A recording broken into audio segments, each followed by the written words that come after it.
Hello mga kalula, good morning, good morning. Nanggaling ako sa palengke ngayon, kararating ko lang. Ayan. Meron akong hindi na nababago sa panahon ngayon mga kalula. Akala natin magmumura ang mga bilihin pag nagbago ng gobyerno. Pero mga kalula ang nakakagulat. Magugulat kayo sa sobra. Napakamahal ng mga bilihin ngayon. Tuwing mamamalinggi ako sa bayan, ang aking dala ay 3-5, pang 2 linggo lang yan. Ulam, lang yun, ulam, isda, at saka gulay. Grabe ang gulay ngayon, napakamahal din. Ang aking mga pinamili, ayan, sobrang napakakunti lang mga kalula ng aking napamili. Kunti lang yung napamili kong ulam. Ayan. Mayroong tilapia, saka isang manok, at saka spare ribs. Tayo ay magluluto ng ayan yung isda na nabili ko, napakamahal. Kaya bumili ako ng pangatin. Saka yung galunggong na malalaki. Ayan, ang aking napamili. Yan lang yung aking napamili, konti lang.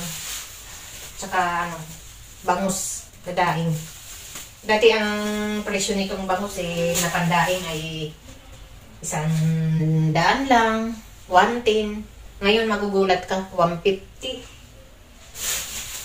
150 ang ngayon, bangus na pandaing. Pandaing pa lang yun. Ayan. Yung aking mga napamili na mayroon tayong tinapa para pang agahan, ganun, pang agahan. Dati pag ako'y namimili ng pang namin, kaya nakabili rin ako ng kunting prutas. Merong mansanas at saka orange. Kahit tsagi ngayon magugulat ka, napakamahal. Pero kung minsan, ang kalabasa ay nasa lang, 20 ang 1 kilo. Ngayon magugulat ka sa kalabasa, 60 ang 1 kilo, sa bayan pa lang yan. Paano na kaya doon dito sa may amin? Dito sa may amin, napakamahal kasi dito sa may amin. Kaya pumupunta talaga ako dun sa bayan para doon ako mamalingki. Kaya grabe talaga ang mga bilihin. Sobra. Sayote, kung minsan nasa 15 lang 1 kilo . Ngayon, magkano na? 80. 80 1 kilo. Grabe talaga ang bilihin ngayon. Kaya pakunti-kunti lang muna yung aking binibili kasi sobrang mahal. Kunti lang yung binili kong talong kasi ang talong 80 ang kilo. Ayan. Hindi na ako nagpe-per kilo sa tawag nito, pipino. Kasi pag per kilo, 30 1 kilo. Ito 20 lang ito. Halos 1 kilo na. Ayan. Kailangan natin magtipid ngayon mga kalula sa panahon ngayon kasi grabe. Grabe talaga ang bilihin ngayon. Magugulat ka. Sa sobrang mga bilihin, napakamahal talaga. Sobra talaga. Yan. Kunti lang yung bilihin sayote. Kasi napakamahal. Kamatis. Napakamahal ng kamatis. Yung mga biniling gulay, pakunti-kunti na lang muna. Yan. Ang repolyo, alam niyo mga kalula, magkano kilo ngayon ang repolyo? 60. 160 ang repolyo. Samantalang minsan 40 lang ang kilo ng repolyo. Kaya nangyari kunting ulan lang, kunting bagyo lang. Sobra naman ang bilihin ngayon. Ang repolyo, 160 1 kilo. Magugulat ka. Ganun kamahal ngayon. Medyo bumaba ngayon ng tawag dito kamatis. Yung nakaraan kasi 160 1 kilo. Ngayon nakabili ako 90 1 kilo. Yan ang aking nabiling kamatis. kamatis. Yan. Ang carrots ay tumas taas na rin yung carrots. Ayan, kunti lang yung napamili ko. Yan, sibuyas, 130 isang kilo. Hindi naman ito, hindi naman yung 14. Dito lang sa atin.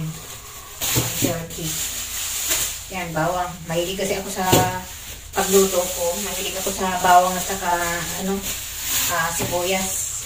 Yan. Masibuyas ako. Saka maganda rin sa ating katawan kasi yan, yung sibuyas. Lalo na sa ating puso. Kaya luya. Mag-ano ako ngayon? Magbinilaga ako para may sabaw. Kaya bumili ako ng pichay. Saka itong sitaw. Pataas na rin ang sitaw. Saka ang palaya. Para sa pag nagisda ako. Yan. Yung mga tampong-tampong. Ayan lang ang aking napamili. Napakakunti lang. Sobrang kunti lang ang aking napamili. Yung aking saging pala, medyo hilaw. Medyo hilaw pa yung aking nabiling saging. Ayan, natundan. Medyo hilaw pa siya. Ayan. Ayan lang ang aking napamiling ngayon. Gulay. Sobrang mahal kasi ng gulay sa ngayon.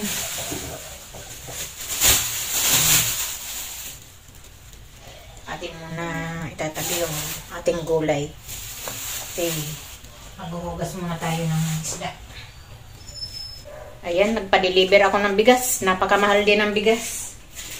Grabe talaga ngayon ang bilihin, mga kalula.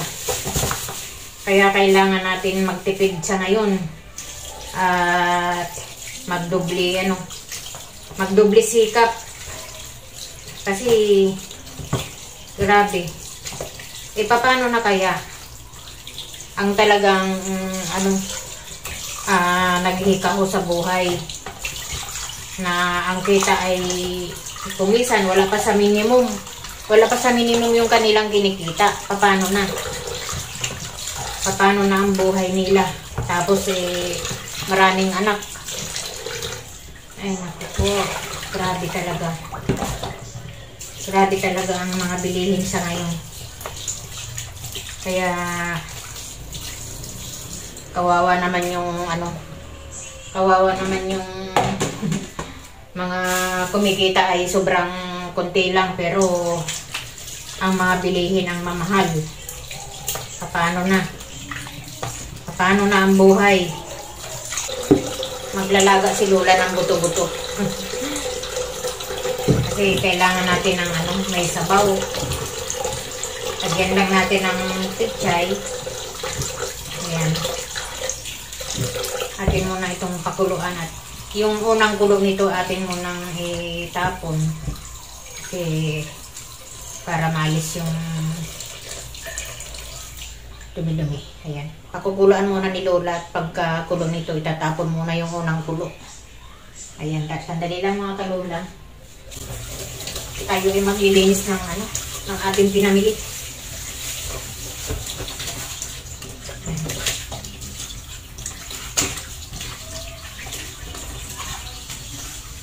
Akala ko nga, pag tayo nakaedad na, medyo makakapagpahinga.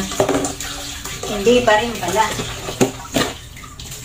Si Lola na yung namamalingki, nagluluto, lahat.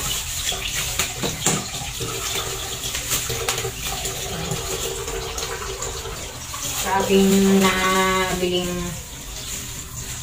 sa aking daladalang 3-5. Ito lang yung aking napamili. Sobrang konti lang.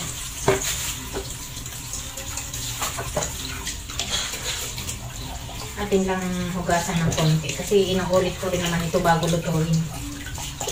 Kaya pagka lagay sa rin, hugasan mo na. Pag atin ang lulutuin, ayan, atin hugasan ulit.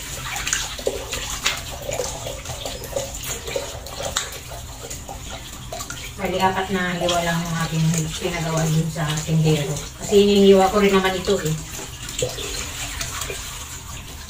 Ayan. Grabe talaga ang bilihin. Sobrang pataas.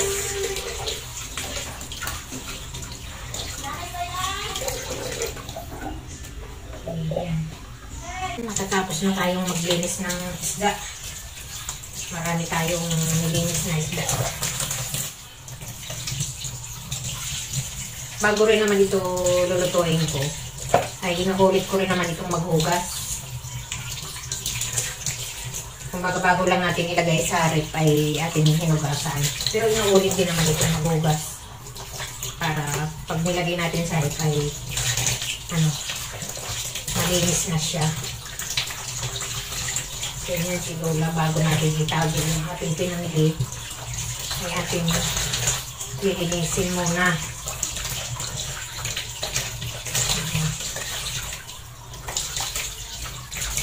Ang ating mga pinamili ngayon. Hindi na ako nakabili ng ng hipon. Ayan. Pag namamalingki dati si Lola, napakadami yung napapamalingki ni Lola. Ngayon, ang nabili ni Lola ay ayan lang. Isang manok lang. Tapos, yung karne, konti lang. Pang sahog-sahog ko lang yan pag nagigisa ako ng mga gulay. Ayan, tilapia. 2 kilong tilapia. At saka yung pangatin na isda. Yan, pangatin. Tsaka mayroong galunggong. Galunggong na malalaki. Hinahati ko yan sa gitna bago ko iluto. Ayan naman yung pinadaing ko na bangos. Ayan. Bali hahatiin ko pa yan. Bali i-rep ko lang kasi pagod na si Lola. Ayan, may pangatin din akong isda pa. Pwedeng ipangat yan, pwedeng iparito. Tsaka meron na akong nabiling buto-buto. Ayun, naglaga ako ngayon. Ayan lang ang nabili ni Lola. Tsaka konting gulay. Ayan. Dati, pag namimili ako, sobrang dami yung aking napapamili.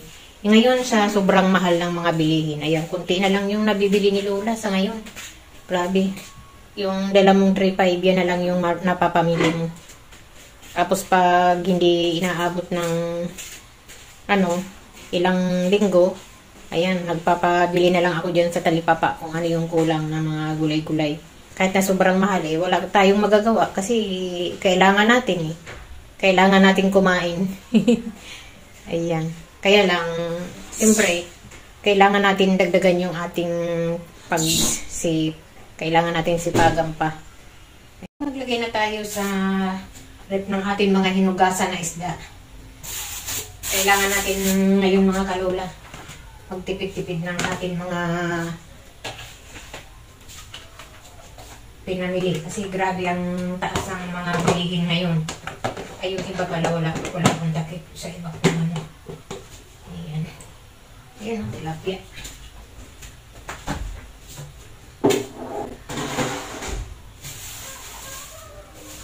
Dati, hindi magkasya yung ating pinamili sa rep natin. Ngayon, ayan na. Konti na lang yung ating napapamili. Sobrang konti na lang.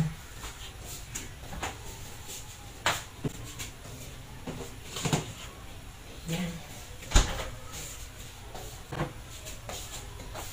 Hindi na ako namimili sa bayan kasi medyo mura nga. Tapos, mamimili ka na lang ng sariwa. Talagang sariwa siya. Tapos, ayan, nag-iimbak ako ng ng aking mga ulam dito sa rep. Para ayoko ng labas ng labas.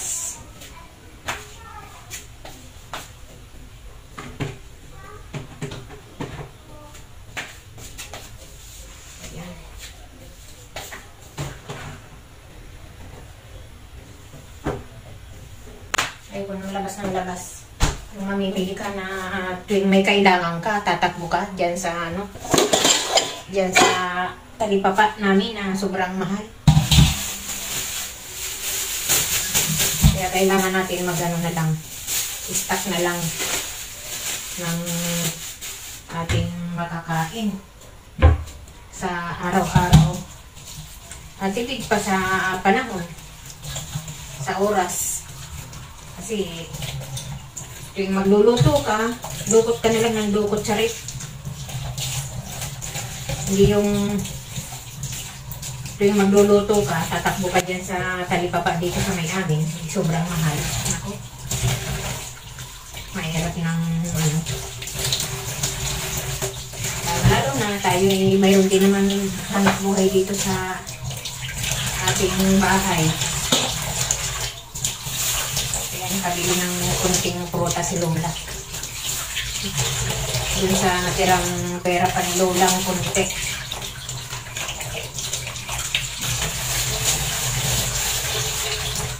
Dati prutas ko dami. Ngayon kunti na lang.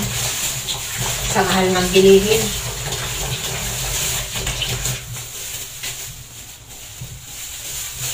Kunti na lang yung nabiling prutas ni Lola.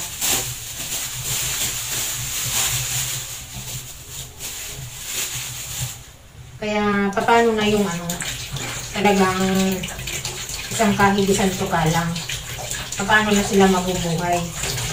Grabe ang bilihin sa ngayon. Sobrang mahal. Kawawa naman sila.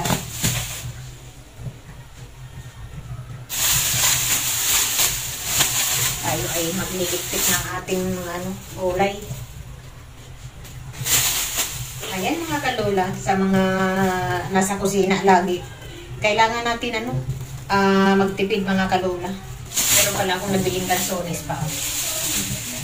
May lansones pa pala si Lola. Hindi ko na nahugasan. Ayan, konting prutas lang yung nabili ni Lola. Kasi sobrang mahal na. Sobrang mahal ng prutas. Kaya sa mga nanay dyan, sa mga lola na namamalingke, kailangan natin mag-budget. Budget natin yung ating pera para tayo makaraos sa araw-araw. At paalala lang ni Lola, tayo ay mag-budget. At hanggang dito na lang yung vlog ni Lola. Salamat sa mga nanonood at sa mga sumusuporta kay Lola. At hanggang dito na lang. Bye! Hinay ng kapitbahay ko.